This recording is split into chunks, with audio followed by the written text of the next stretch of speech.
السلام علیکم ورحمۃ اللہ وبرکاتہ۔ ناظرین، آج میں آپ کے سامنے وہ باتیں پیش کرنے جا رہا ہوں جو احرام پہننے کے بعد حج یا عمرہ کی نیت کرنے کے بعد جو چیزیں منع ہیں وہ اور جو مکروہ ہیں وہ چیزیں آپ کے سامنے آج پیش کرنے جا رہا ہوں جو نہایت ضروری ہے، اصل پابندی ہے۔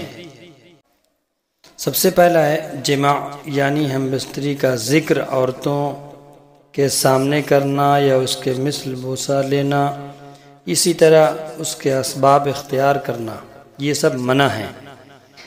نمبر 2، آپس میں لڑائی جھگڑا کرنا۔ اگر ایسا عمل کوئی کرے تو اسے نظر انداز کر دے اور لڑائی جھگڑا آپس میں نہ کرے۔ نمبر 3 پہ ہے خشکی کے جانور کا شکار کرنا۔ نمبر 4، خوشبو لگانا، ناخن اور بال کاٹنا، سر اور منہ کو ڈھانکنا، خواہ تھوڑا ہو یا پورا، یہ بالکل منع ہے، ممنوعات احرام میں ہے۔ 5واں ہے سلے ہوئے کپڑے پہننا، یعنی کرتا پیجامہ، ٹوپی، عمامہ، دستانہ، موزہ وغیرہ پہننا منع ہے۔ اسی طرح کسی نے سوال کیا کیا انڈر ویئر بھی پہن سکتے ہیں اندر؟ تو یہ بھی سلی ہوئی چیزیں ہوتی ہیں، یہ کپڑا بھی، اس لیے وہ بھی منع ہے۔ 6واں ہے سر اور منہ پر پٹی باندھنا۔ اگر ایک دن یا ایک رات باندھی جائے کو بیماری، یعنی اگر بیماری کی وجہ سے ہو تو صدقہ واجب ہوگا۔ نمبر 7 ہے زعفران اور خوشبودار چیز کا استعمال، یعنی یہ چیزیں منع ہیں، ممنوعات احرام ہیں، ان کی پابندی لازمی ہے، ضروری ہے۔ آگے ہیں دوسری چیزیں مکروہات احرام، یعنی احرام کی حالت میں جو چیزیں مکروہ ہیں اور بہتر نہیں ہیں وہ کام کی ایک فہرست ہے۔ سب سے پہلا ہے بدن سے میل دور کرنا، سر یا داڑھی اور بدن کو صابن وغیرہ سے دھونا، یہ عمل مکروہ ہے۔ سر یا داڑھی میں کنگھی کرنا، سر یا داڑھی کو ایسی طرح کھجلانا کہ بال یا جوں گرنے کا خوف ہو، یہ عمل مکروہ ہے۔ ہاں، آہستہ اس طرح کھجلائے کہ بال اور جوں نہ گرے، یہ جائز ہے، چل سکتا ہے، لیکن اس میں بھی احتیاط بہتر ہے۔ نمبر 3 ہے داڑھی میں خلال کرنا بھی مکروہ ہے، اگر کرے تو ایسی طرح کریں کہ بال نہ گرے۔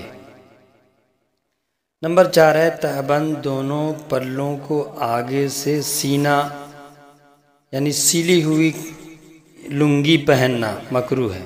اگر کسی نے ستر عورت کی حفاظت کی وجہ سے سی لیا تو دم واجب نہ ہوگا، لیکن مکروہ ہے، بہتر اور مناسب نہیں ہے۔ 5واں ہے چادر میں گرہ دے کر گردن پر باندھنا، چادر اور تہبند میں گرہ لگانا یا سوئی اور پن وغیرہ لگانا تاکہ دھاگے یا رسی سے باندھنا مکروہ ہے۔ یعنی اگر ہم نے تہبند پہن رکھا ہے لنگی کی شکل میں، چادر ہم نے باندھ لیا ہے، تو اب اس میں کوئی رسی اٹکانا یا پن لگانا تاکہ وہ نیچے سسرے نہیں، گرے نہیں، تو حفاظت کرنا ہے کہ ٹائٹ باندھنا ہے، اس میں کوئی چیز لگانا مکروہ ہے۔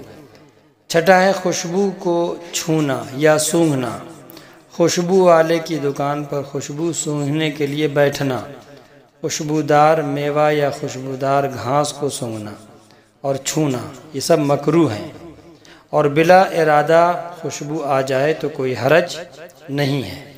7واں ہے کعبہ کے پردہ کے نیچے اس طرح کھڑا ہونا کہ منہ کو یا سر کو لگے، مکروہ ہے، کیونکہ اس میں خوشبو ہوتا ہے، اس میں زیادہ مقدار میں خوشبو ہوتی ہے۔ اگر سر یا چہرے کو نہ لگے تو جائز ہے، چلے گا۔ بہتر ہے، اگر سر یا چہرے کو نہ لگے تو جائز ہے۔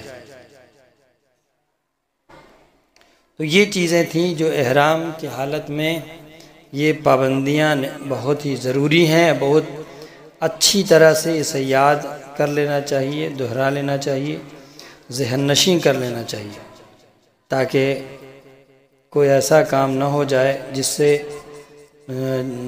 مکروہ عمل ہو یا ممنوعات ہوں، جس پر صدقہ واجب ہو جائے یا دم واجب ہو جائے۔ لہٰذا یہ چیزیں احرام کی حالت میں جو پابندیاں ہیں اس کو اچھی طرح ذہن نشین کر لیں، بار بار سنیں، دہرا لیں، تو انشاءاللہ آپ کے لیے، ہمارے لیے مناسب ہوگا، بہتر ہوگا۔ اللہ تبارک و تعالی عمل کی توفیق عطا فرمائے۔ اگلی ویڈیو کا انتظار کریں۔ والسلام علیکم ورحمۃ اللہ وبرکاتہ۔